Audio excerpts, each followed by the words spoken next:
नमस्कार प्यारे साथियों, गुड इवनिंग। कैसे हैं आप सब लोग।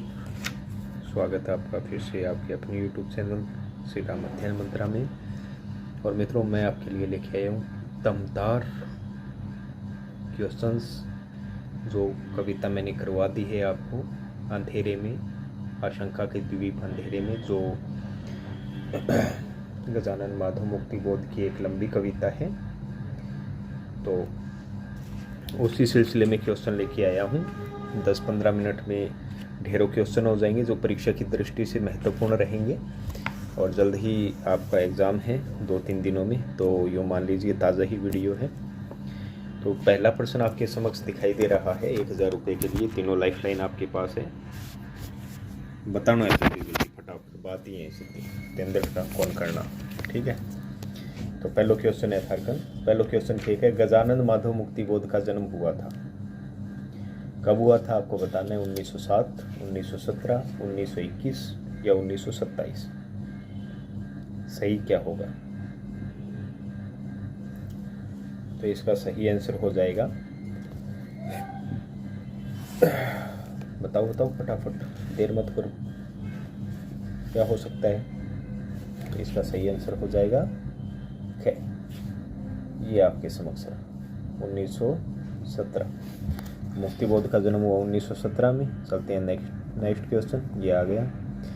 गजानन माधव मुक्ति बोध किस जाति के थे? महाराष्ट्रीय ब्राह्मण, गुजराती ब्राह्मण, कान्यकुब्ज ब्राह्मण, सरयू पार्य ब्राह्मण। बताना है आपको चारों में से कौन से ब्राह्मण थे। देख लीजिए अच्छे से, उसके पश्चात बताइए। तो इसका सही आंसर हो जाएगा महाराष्ट्रीय ब्राह्मण। नेक्स्ट चलते हैं, यह आ गया नेक्स्ट क्वेश्चन। गजानन माधव मुक्ति बोध की पत्नी का नाम था रामाबाई, भीमाबाई, शांताबाई, सावित्रीबाई। कौन सा हो सकता है बताइए। माता जी का नाम बताना है। क्वेश्चन 3 है, तो इसका सही आंसर हो जाएगा शांताबाई। नेक्स्ट क्वेश्चन आ रहा है आपके समक्ष, देखते हैं कौन सा है। 4 नंबर है, गजानन माधव मुक्ति बोध ने किस प्रकार का विवाह किया था? जाति प्रथा के अनुसार किया था, पारंपरिक विवाह किया था, बेमेल विवाह किया था, या फिर प्रेम विवाह किया था? चारों में से सही विकल्प का चुनाव करना है। तो इसका सही आंसर हो जाएगा प्रेम विवाह किया था। नेक्स्ट क्वेश्चन,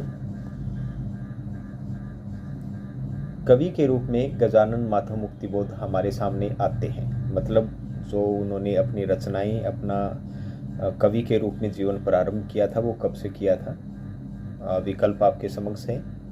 1941, 1943, 1945 या 1947।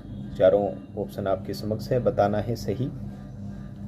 तो इसका राइट आंसर हो जाएगा साथियों 1943, 1943।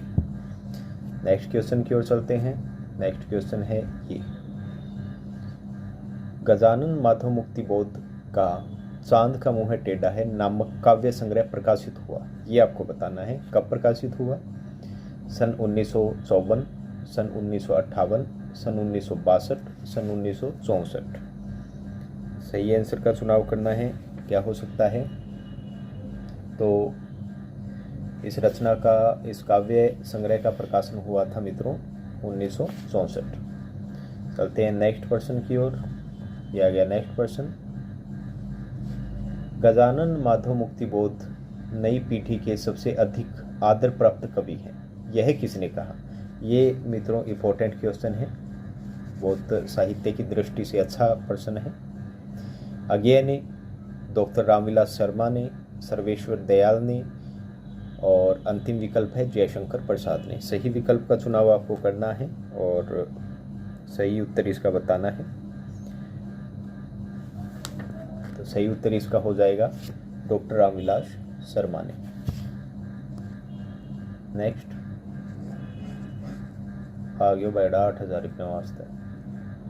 तो ये है, गजानन माधव मुक्ति बोध किस वाद के प्रतिष्ठित कवि हैं? प्रयोगवाद के, छायावाद के, प्रगतिवाद के, और नई कविता की। तो ये तो बड़ा सीधा सा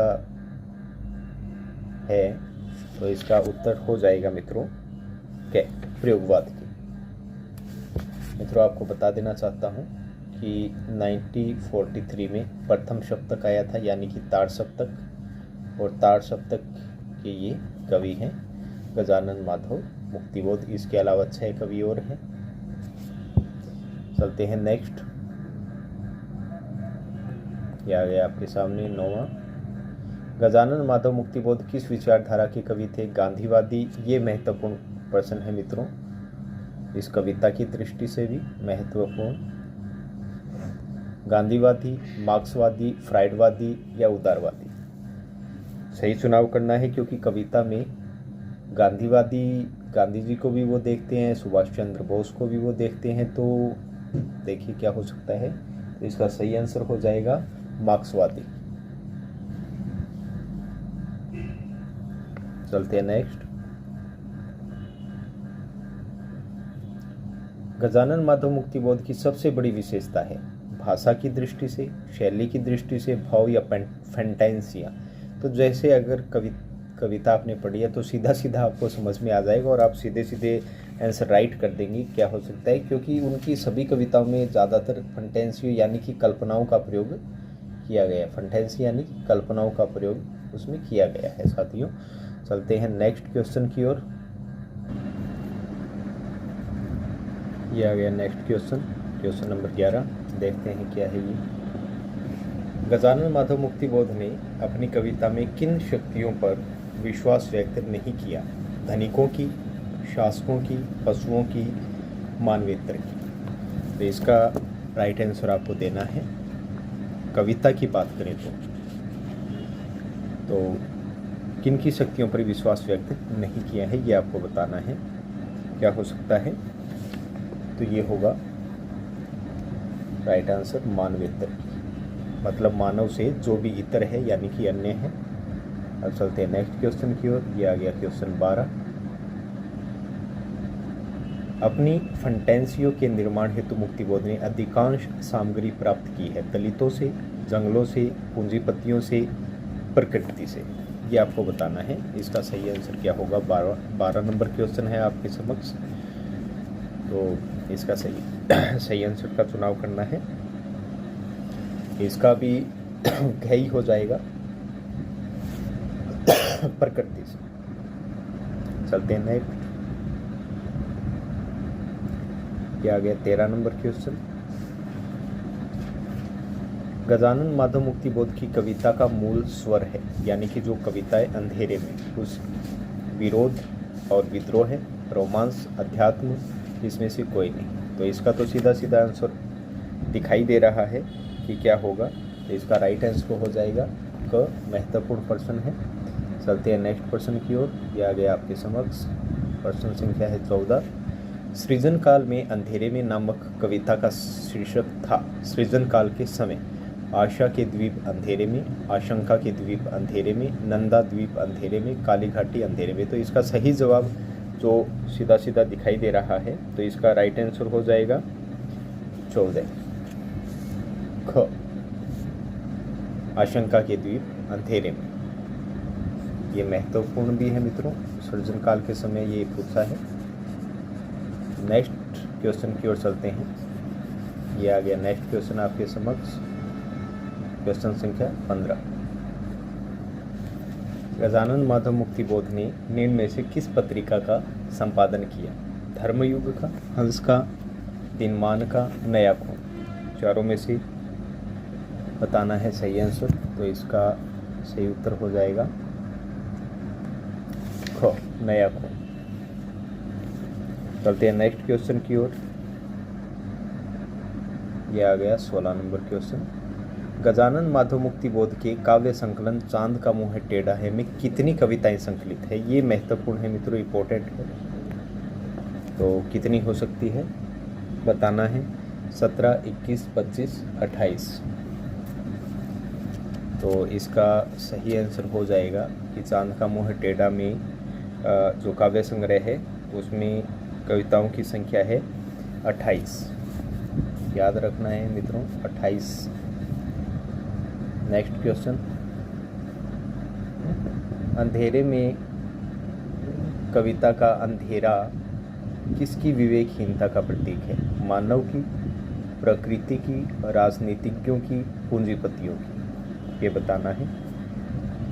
इम्पोर्टेंट और सरल प्रश्न है ये, तो इसका सही राइट आंसर आपको देना है। तो ये हो जाएगा इसका ख, प्रकृति की। नेक्स्ट, अंधेरे में कविता के अनुसार भय, कायरता, द्वेष के साथ साथ विवेक मणियाँ भी है। अवचेतन में, चेतन में, संघर्ष में, जड़ में। ये जब हम पढ़ रहे थे पदबंध तो उस समय ये पंक्तियाँ आई थी, और जो विवेक मणियाँ हैं वो कहाँ थी ये पूछा गया है।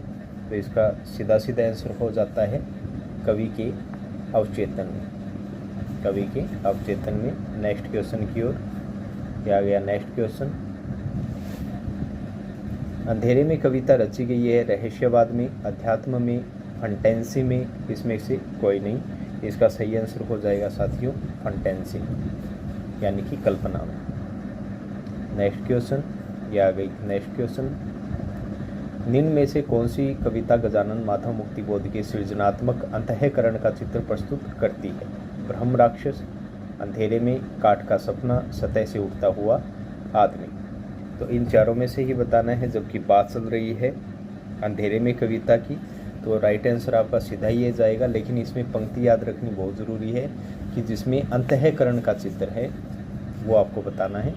नेक्स्ट क्वेश्चन है ये आ गया। नेक्स्ट क्वेश्चन 21, अंधेरे में कविता की पंक्ति कौन वह दिखाई जो देता पर नहीं जाना जाता में कौन सा अलंकार है? ये बताना है आपको। शलेष, रूपक, संदेह, उपमा। तो शलेष तो इसमें नहीं होगा, ये तो सीधा सीधा सा जवाब पड़ा है। रूपक भी नहीं होगा, इसमें हो जाएगा साथियों संदेह अलंकार। क्यों हो जाएगा? क्योंकि उसमें संदेह है कि वो दिख तो रहा है लेकिन दिखकर भी वो जाना नहीं जाता है, इसलिए। नेक्स्ट क्वेश्चन, अंधेरे में कविता के अनुसार प्रत्येक मनुष्य के अचेतन मन में है अहंकार, अंधकार, स्वार्थ, दया। क्या हो सकता है? 22 नंबर क्वेश्चन है, तो इसका राइट आंसर हो जाएगा अंधकार। नेक्स्ट क्वेश्चन आ गया 23 नंबर, अंधेरे में कविता के अनुसार शहर के बाहर पहाड़ी के उस पर क्या है? एक गहरा तालाब है, एक बावड़ी है, एक कुआं, एक विशाल वट वृक्ष। क्या हो सकता है? बताइए। पहाड़ी के उस पार कवि ने क्या देखा था अपने अवचेतन में? सही विकल्प देखना है, महत्वपूर्ण प्रश्न है ये। तो राइट आंसर हो जाएगा इसका एक गहरा तालाब। नेक्स्ट क्वेश्चन ये आ गया, अंधेरे में कविता की पंक्ति मशाल अजीब सी में अलंकार है। तो ये सी से आप पहचान सकते हो। विकल्प है विरोधाभास, लुप्तोपमा, विभावना, मानवीकरण। सही जवाब देना है, सही अलंकार का चुनाव करना है। तो साथियों इसमें हो जाएगा लुप्तोपमा अलंकार, और मैंने ये कराते समय कला पक्ष में आपको बताया था। तो मशाल यहाँ पर दिया गया है, वाचक जो वाचक शब्द है वो भी यहाँ दे रखा है। तो मसाल के समान, तो यहाँ ये उपमा दे रखा है। उपमेय यहाँ पर नहीं है, उपमा के 4 अंग होते हैं, तो उपमेय यहाँ पर नहीं है। इसका राइट आंसर हो जाएगा लुप्तोपमा। चलते हैं नेक्स्ट क्वेश्चन की ओर। 25 नंबर, अंधेरे में कविता में मशाल किसकी प्रतीक है? अंधकार की, प्रकाश की, मानव के अहंकार की, मानव चेतना और ज्ञान की। ये बड़ा अच्छा प्रश्न है साथियों, और सीधा आंसर होता भी है इसका मानव चेतना और ज्ञान, क्योंकि मशाल प्रकाश देती है। मशाल मतलब जो पुराने ज़माने में रोशनी प्रदान करने के लिए जलाया जाता था, तो वो चेतना और ज्ञान का प्रतीक है। नेक्स्ट क्वेश्चन है, अंधेरे में कविता में शून्य बिंदु के अंधियारे खड्डे में कौन सा अलंकार है? ये बताना है। रूपक अलंकार, ध्वनि साम्य, संदेह है उपमा अलंकार। क्या होगा? शून्य बिंदु के अंधियारे खड्डे में। तो इसका राइट आंसर हो जाएगा साथियों रूपक। शून्य बिंदु रूपी अंधियारे खड्डे में, तो रूपक अलंकार हो जाएगा। चलते हैं नेक्स्ट क्वेश्चन की ओर। अंधेरे में कविता में हृदय को सहला मानो किसी जटिल प्रसंग में अलंकार है। मानवीकरण अलंकार, लुप्तोपमा, उत्प्रेक्षा, रूपक। क्या हो सकता है मित्रों? देखो साथियों, यहाँ पहचान हुई वाचक शब्द से। मानो जहाँ पर आ जाए, मनहू, मानो, जनू, जानो, जहाँ पर आ जाए वहाँ पर कौन सा अलंकार होता है साथियों? उत्प्रेक्षा अलंकार होता है। तो इसका राइट आंसर हो जाएगा उत्प्रेक्षा अलंकार। नेक्स्ट क्वेश्चन की ओर चलते हैं। यह आ गया नेक्स्ट क्वेश्चन। अंधेरे में कविता में जागृत एवं सचेतन स्थिति में कवि का मन खोजना चाहता है ईश्वर की सत्ता को, मानवता के सच्चे स्वरूप को, साम्यवाद की संभावना को, इसमें से कोई नहीं। बहुत महत्वपूर्ण प्रश्न है साथियों, सरल भी है, सीधा सीधा जवाब आता है मानवता के सच्चे स्वरूप को। तो सही विकल्प हो जाएगा ख। चलते हैं नेक्स्ट क्वेश्चन की ओर। यह आ गया आपके सामने। गजानन माधव मुक्तिबोध का जन्म हुआ था, कौन से स्थान पे हुआ था ये बताना आपको। लखनऊ, कानपुर, ग्वालियर, उज्जैन। तो कहाँ हुआ एमपी में था, राज्य एमपी, मध्य प्रदेश, और जिला था ग्वालियर। चलते हैं नेक्स्ट क्वेश्चन की ओर। गजानन माधव मुक्तिबोध ने बीए कहाँ से उत्तीर्ण किया? ग्वालियर से, इंदौर से, उज्जैन से, भोपाल से। ये आपको बताना है। तो इसका राइट आंसर हो जाएगा साथियों इंदौर। चलते हैं नेक्स्ट। गजानन माधव मुक्तिबोध किसके संपादन के लिए उज्जैन छोड़कर बनारस चले गए? उज्जैन में भी रहे थे काफ़ी समय तक और उसके पश्चात बनारस चले गए थे। तो कौन सी पत्रिका है जिसके संपादन के लिए गए थे? हंस, धर्मयुग, दिनमान और सरस्वती। इसमें से बताना है आपको। तो इसका राइट आंसर हो जाएगा हंस पत्रिका के। चलते हैं नेक्स्ट 32 नंबर। गजानन माधव मुक्तिबोध ने एमए किस विश्वविद्यालय से पास किया? नागपुर विश्वविद्यालय, भोपाल विश्वविद्यालय, इंदौर विश्वविद्यालय, कानपुर विश्वविद्यालय। सही जवाब देना है आपको। तो इसका राइट आंसर हो जाएगा साथियों नागपुर विश्वविद्यालय। चलते हैं नेक्स्ट क्वेश्चन की ओर। यह आ गया। तो तार सप्तक का मैंने आपको बताई था कि तार सप्तक में गजानन माधव मुक्तिबोध की कितनी रचनाएं संग्रहित है, ये महत्वपूर्ण है। इन्होंने तार सप्तक स्पेशली पूछा है। तो इसके अंतर्गत इनकी कितनी रचनाएं संग्रहित है ये आपको बताना है तार सप्तक में। तो इसका सही आंसर हो जाएगा साथियों 17। ठीक है। और अगर ये पूछ लिया जाए कि उनके चांद का मुँह टेढ़ा है काव्य संग्रह में कितनी रचनाएं हैं, तो उसका सही आंसर हो जाएगा 28 और तार सप्तक में 17। चलते हैं नेक्स्ट क्वेश्चन की ओर। क्वेश्चन है 34। गजानन माधव मुक्तिबोध की कविताओं में कितने प्रकार का प्रकृति चित्रण मिलता है? 2, 3, 4, 5। कितने प्रकार का? तो इसका राइट आंसर हो जाएगा 3 प्रकार का। रौद्र रूप में भी मिलता है, शांत रूप में भी मिलता है, श्रृंगार रूप में भी मिलता है। चलते हैं नेक्स्ट क्वेश्चन की ओर। यह आ गया 35 नंबर। टोटल 38 क्वेश्चन है। नई कविता के क्षेत्र में गजानन माधव मुक्तिबोध का स्थान है पहला, दूसरा, तीसरा, चौथा। नई कविता के संदर्भ में आपको बताना है। तो इसका सही आंसर हो जाएगा साथियों घ, चौथा। चलते हैं नेक्स्ट क्वेश्चन की ओर। क्षमा कीजिए साथियों, ये क्वेश्चन गलत रहा। इसका राइट आंसर हो जाएगा दूसरा स्थान। ये हो जाएगा दूसरा स्थान। नेक्स्ट क्वेश्चन की ओर चलते हैं।